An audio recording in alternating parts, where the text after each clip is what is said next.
Assalamualaikum warahmatullahi wabarakatuh.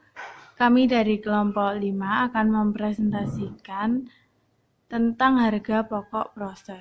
Dianggotakan saya sendiri, Feby Amelinda, NIM 1903101086. Yang kedua, Risma Kusuma Wardani, NIM 1903101103.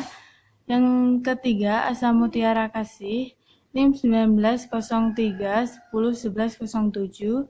Yang keempat, Dewangga Aditya, NIM 1903101111.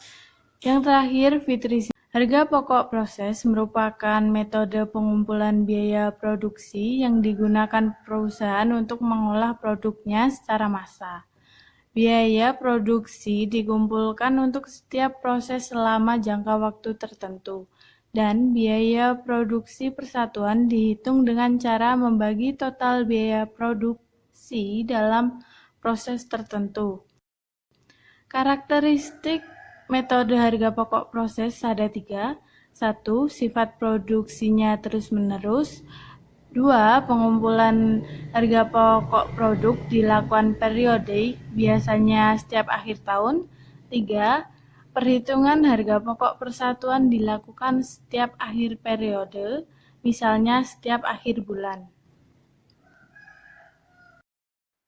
Perbedaan metode harga pokok proses dengan metode harga pokok pemesanan itu ada 4. Yang pertama, mengumpulkan biaya produksi. Yang kedua, perhitungan harga pokok produksi persatuan. Yang ketiga, penggolongan biaya produksi. Yang keempat, unsur biaya yang dikelompokkan dalam biaya overhead pabrik. Kemudian ada 4 manfaat informasi harga pokok proses.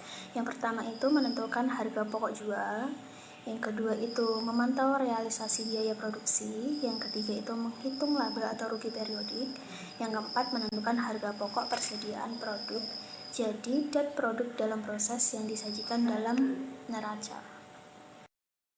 Metode harga pokok proses produk diolah melalui satu departemen produksi. Metode harga proses menghitung harga pokok produksi persatuan dengan cara membagi total biaya produksi yang dikeluarkan selama periode yang bersangkutan. Perhitungan ini dilakukan setiap akhir periode akuntansi atau biasanya akhir bulan.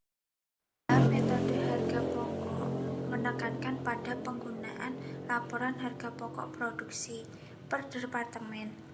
Laporan harga pokok produksi disusun untuk setiap produksi yang secara keseluruhan umumnya berisi 3 bagian laporan. Yang pertama, bagian laporan produksi atau skedul kuantitas. Yang kedua, laporan produksi.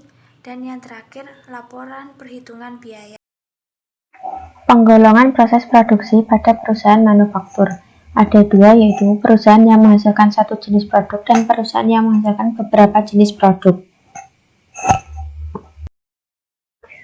Media yang dipakai untuk menghitung atau menentukan harga pokok produk, yaitu laporan produksi, biaya yang dibebankan, dan perhitungan biaya produk. Yang selanjutnya yaitu tujuan penentuan metode harga pokok proses. Ada 4, yaitu yang pertama, mengetahui karakteristik metode harga pokok proses. Yang kedua yaitu mengetahui sistem apa yang dapat dipakai untuk pembebanan biaya. Yang ketiga yaitu mengetahui bagaimana cara penggolongan biaya. Yang keempat yaitu mengetahui bagaimana cara mencatat dan menghitung karya pokok produksi. Yang selanjutnya yaitu variasi penggunaan metode harga pokok proses. Ada 3, yaitu yang pertama, metode harga pokok proses yang diterapkan dalam perusahaan yang produknya diolah hanya melalui satu departemen produksi. Yang kedua yaitu metode harga pokok proses yang diterapkan dalam perusahaan yang produknya diolah melalui lebih dari satu departemen produksi. Yang ketiga yaitu pengaruh terjadinya produk yang hilang dalam proses terhadap perhitungan. Sekian presentasi dari kami. Apabila ada kurang lebihnya mohon maaf. Semoga materi yang kami berikan dapat bermanfaat.